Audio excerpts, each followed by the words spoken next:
Au dossier de cette édition, il concerne la santé. Il est ce soir consacré à la maladie de Charcot. C'est le nom donné généralement à la sclérose latérale amyotrophique, une maladie rare qui touche 8000 personnes en France. Elle provoque une paralysie progressive des muscles et c'est souvent très difficile à endurer pour les malades et leur entourage. La prise en charge est essentielle. Voyez le reportage de Marie-France Tarot et Anthony Borloo.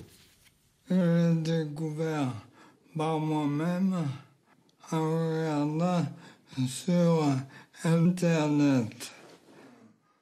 Une perte de poids inexpliquée, des forces qui s'amenuisent, les premiers symptômes chez Daniel Cheval de la sclérose latérale amyotrophique.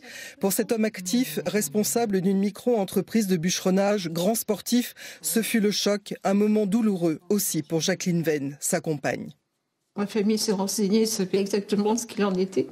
Et on me disait, il faut savoir. J'ai dit, non, je ne veux pas, je vais vivre le jour, je ne veux pas. Et puis petit à petit, je sais ce qu'il en était. Et c'est très très dur à gérer, très très dur.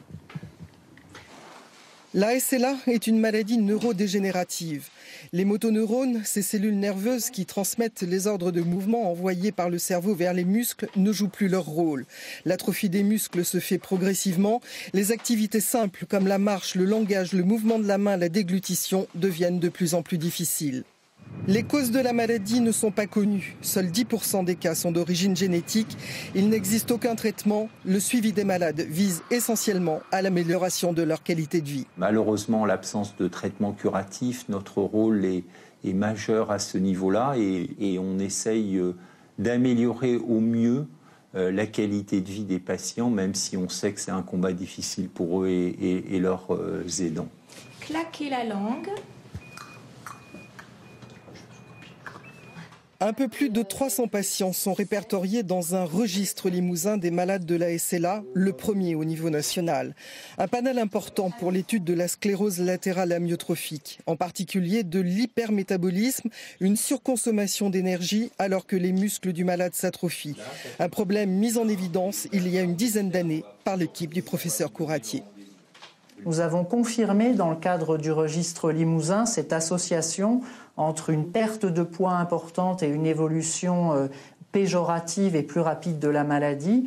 Et donc actuellement, une étude est en cours pour tester l'intérêt d'une stratégie nutritionnelle précoce dans la SLA pour ralentir l'évolution de la maladie et améliorer en fait la qualité de vie des patients.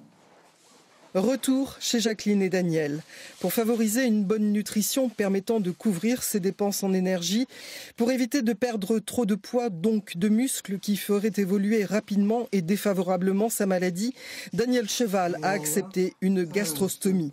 Une petite sonde placée directement dans l'estomac permet à sa compagne de lui injecter les compléments nutritionnels nécessaires pour sa survie. Mais encore aujourd'hui, trop de malades sont réticents à cette opération. Dans l'énorme majorité des cas, quand ils l'ont, ils sont soulagés. Parce qu'ils peuvent manger plus, ils peuvent s'hydrater plus. Et puis, au lieu de passer 1h30, voire plus, pour s'alimenter très difficilement, avec beaucoup d'angoisse, à ce moment-là, ils savent qu'ils auront le minimum nécessaire avec ce qu'on passe directement dans l'estomac. Et puis, ils prendront par la bouche ce qui pourra leur faire plaisir. Si vous aviez un message à faire passer à la fois aux malades et aux personnes qui les entourent, quel serait-il ?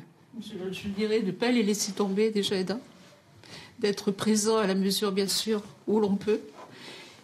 Et maintenant que les gens vont savoir exactement ce que c'est que cette maladie, ils vont peut-être voir différemment les choses. Ne pas se laisser aller. Je t'aime, mon cœur.